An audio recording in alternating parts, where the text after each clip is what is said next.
Hi guys, this is OggyFiveO and today we've got how to start your YouTube gaming channel. First thing you're going to need is equipment. You're going to need some form of video recording device or a capture card. You're going to need a microphone, and then you're going to need certain editing software to do thumbnails and edit videos and put your sound in and overlays and various bits and pieces like that. And ultimately a fairly decent laptop or PC. I'm not going to say any laptop will do, because from experience now I've realised that's not the case. You are going to need a half decent laptop or PC. So first of all, the game capture software. I've seen people use video recorders that they just put on a tripod and stand behind the back of them and record the TV they're playing off. And I know there's various different types of capture card, and I'm basically going off console off this rather than PC, sorry. I know PC has fraps and whatever else. But the thing I've gone from console is the Elgato Game Capture HD. Absolutely fantastic. Really compact. It's probably the same size as an iPhone or a Samsung S3 or S4. Very small. Basically HD one end, HD out the other. The USB cable to power it. That's it. Job done. No 10,000 wires, no nothing. HDMI in, HDMI out, USB cable to the PC or laptop. The software is very, very simple to use, and again there's 1,001 videos on YouTube about how to use Elgato. So far I can't fault it. I think it's absolutely brilliant. Very, very simple. You can edit on the fly, you can chop bits out, save things, there's a very nice rewound feature, so if you're not live recording but you have a good decent game, you just rewind back in time, tap record twice, and it gets the clip, without having to record everything that you're playing. Second thing, you're going to need a microphone. My first few videos, I had a very, very cheap, I don't even know what it's called, to be honest. I found it in work, plugged it in and started using that. But you soon sort of get to hear listen, and you can pick up little things with microphones. And the one I had was very tinny. So what I did, and again, I haven't gone mad, I haven't started spending a fortune, I am quite new to this, so I think I've been quite sensible. So I haven't gone, all the big YouTubers have with the Blue Yetis and some of the Panasonic gear. So what I've done is I've gone middle of the park and I've got the blue snowball microphone, and it looks like what it is. It looks like a snowball. I find it fantastic. For some normal commentaries, you do have to sit fairly close, which I would say is one of the downsides, but you are paying for a microphone that's middle of the pack. But I find when I do live commentaries and I run it through the Elgato system, I can actually sit at normal distance and my voice picks up quite clear and actually quite loud, so you don't have to sit right up to the microphone, obviously, when you do live comms, etc. Some of the things you're going to need are obviously editing software. There's a lot of free software knocking around. You can use window movie makers, which I think I first did for the first couple of videos that I did. There's obviously free sort of colour templates and paint shop things, etc. that don't cost you any money. But the problem you find is that YouTube is very competitive, and guys have been doing this for a lot of years, and they've got very good and very clever, and they've got all the gear.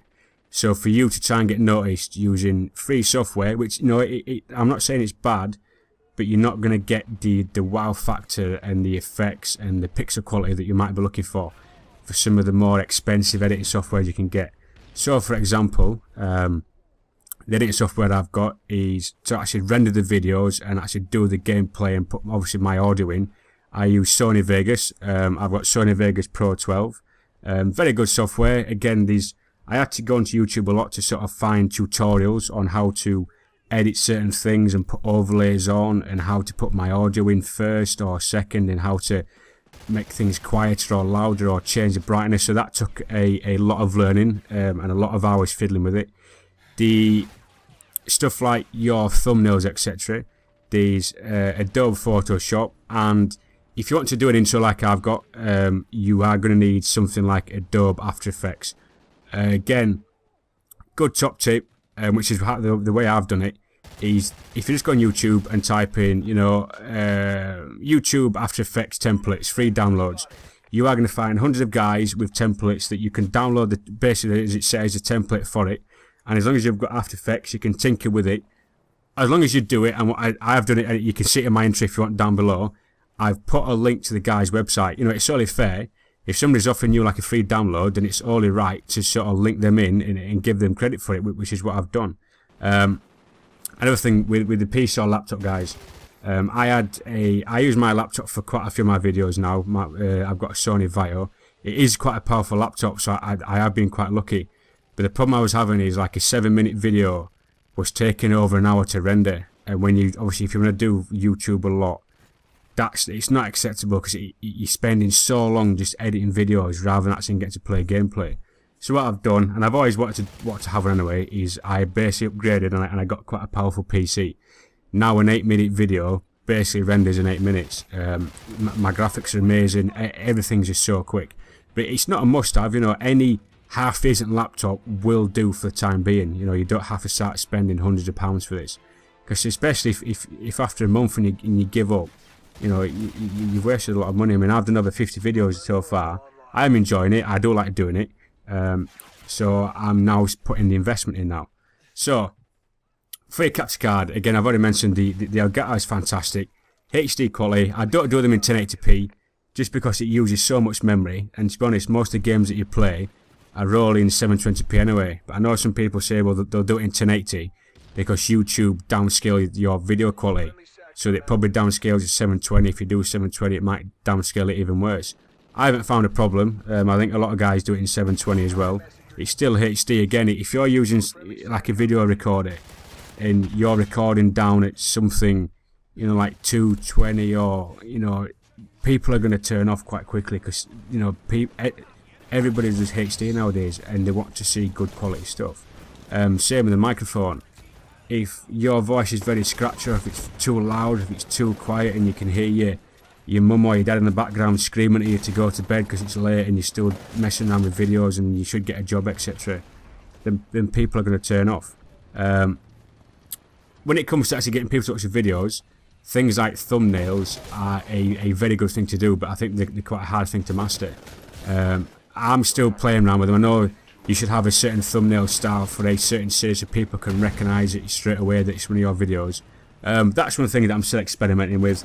I'm trying loads of different kooky stuff at the minute, you know, trying to put funny pictures into it, or change my text style, you know, do different fonts or different colours.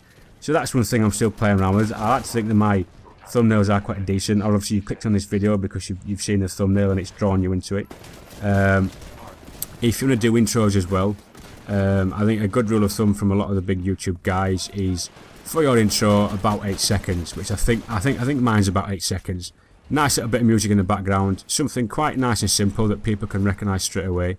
Again, that was done on Adobe After Effects with a free download from the guy that I've put on, obviously, in the description down below. Please check him out. You know, he does a lot of free stuff. And again, if you don't know how to use the software, just Google it, just YouTube it, and there's loads of guys giving examples on how to use it and basic tips, which is what I've done. I think it's fantastic. And the actual channel itself, you've got to sort of decide what you want to do. Do you want to do just Call of Duty, or do you want to do Call of Duty / Titanfall? Do you want to do Call of Duty and Battlefield? Do you just want to do Minecraft? I think this is a topic that a lot of people will argue against, where it's fine to play as many games as possible, or some people say, well, you shouldn't really do more than 2 games at once because you're going to get subscribers that want to watch Call of Duty. They don't want to play, you know, they don't want to watch you play Minecraft. So then you could start losing subscribers because of that. On the flip side, you might be gaining new subscribers who do want to watch Minecraft.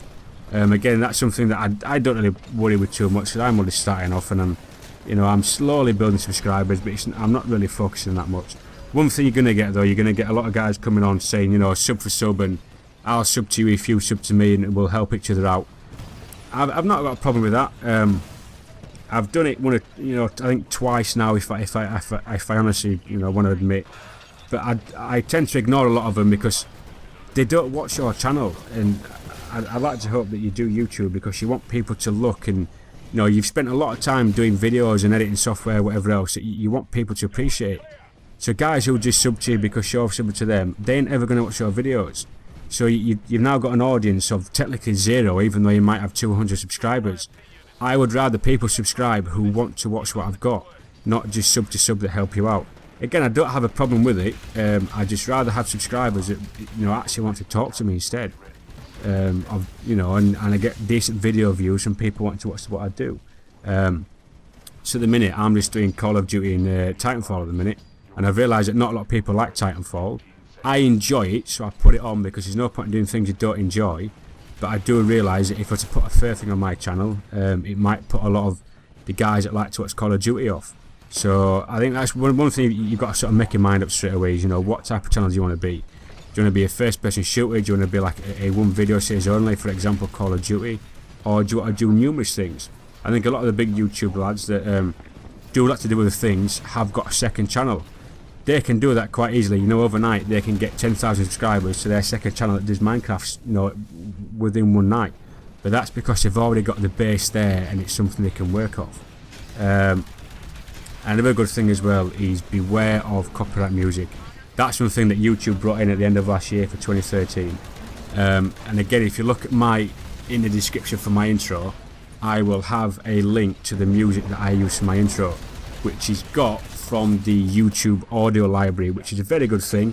They don't have thousands of songs to pick from, but it's all free, it's all uncopyrighted, so you're not going to get a strike, you're not going to get your channel banned, because that's something that they have clamped down with a lot now, is banning channels just overnight.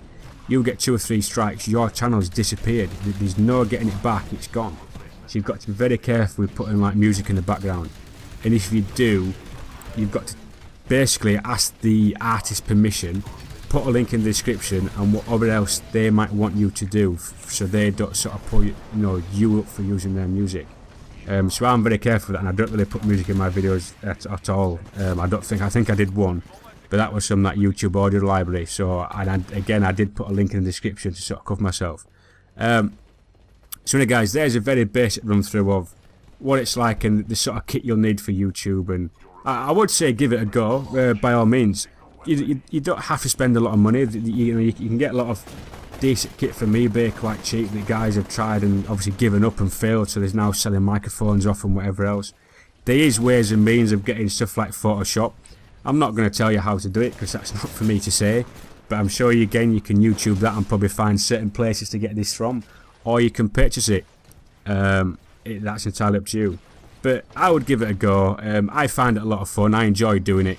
Again, I'm learning new skills. If you're going to sort of look at it that way, editing software, I think I'm getting better, and using Photoshop, I'm learning, every day different little techniques and things to do. So if you enjoy this, well, I was just say quick, but I think it's been going on now for 30 minutes. If you enjoy this, guys, please leave a like. Please subscribe to my channel if you do enjoy first-person shooting stuff. If not, give it a like anyway, just because I've had the sort of the nerve to try and talk about how to do a YouTube channel when at the minute I've only got 30 subscribers. But why not? This is what YouTube's here for. It's about expressing yourself and doing things that you want to do. So anyway guys, I hope you've enjoyed it, and I will hopefully catch you all again.